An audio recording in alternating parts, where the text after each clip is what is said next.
Ce jeudi 13 juillet 2023 se tient au Caire un sommet des chefs d'État des pays limitrophes du Soudan.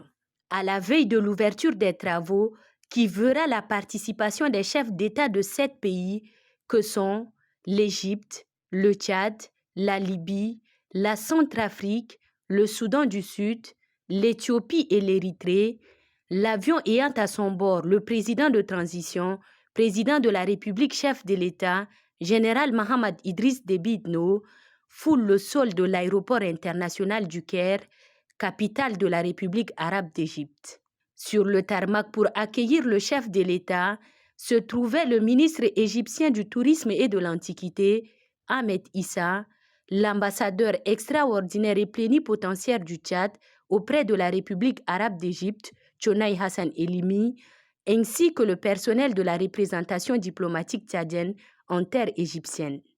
Le chef de l'État, général Mohamed Idriss Déby Itno, répond ainsi à l'invitation de son homologue et frère, le président Abdel Fattah al-Sisi, qui, faut-il le rappeler, avait dépêché le 8 mai dernier à N'Djamena son ministre des Affaires étrangères, Sameh Choukri. Après l'accueil, le ministre égyptien du Tourisme et le président de la République se retirent au salon d'honneur où ils échangent pendant une dizaine de minutes. Échange sur l'état des relations bilatérales et la situation préoccupante au Soudan voisin. En près de 3 mois de conflit fratricide entre l'armée du général Abdel Fattah al-Burhan et les forces de soutien rapide du général Mohamed Hamdan Dogolo, dit Hemiti, l'on dénombre plus de 1800 morts. Le Tchad, qui partage une frontière de plus de 1400 km avec le Soudan,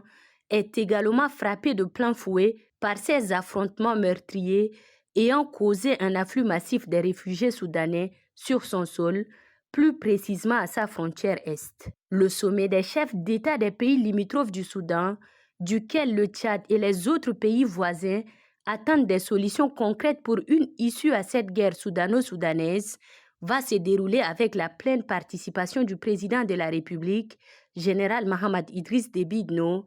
qui, avant-gardiste, avait très tôt lancé un appel aux belligérants afin que cessent ces affrontements au Soudan. Ce sommet du Caire est donc incontestablement la suite de ces efforts pour permettre au Soudan de retrouver la paix et la stabilité. Le cortège du président de la République s'ébranle ensuite vers le centre-ville à 5 km de l'aéroport international du Caire. Avant de franchir le perron du bâtiment de la résidence du chef de l'État, la délégation présidentielle est surprise par la communauté tchadienne vivant en Égypte qui est venue en nombre souhaiter la bienvenue au père de la nation et lui témoigner son indéfectible soutien. Message bien reçu par le chef de l'État qui, par un signe de la main, a rendu la politesse à ses compatriotes.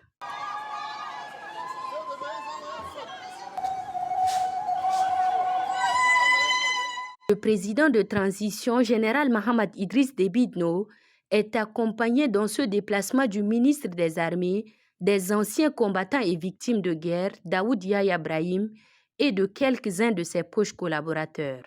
L'agenda du président de transition au Caire prévoit, outre le sommet, une rencontre avec le président égyptien.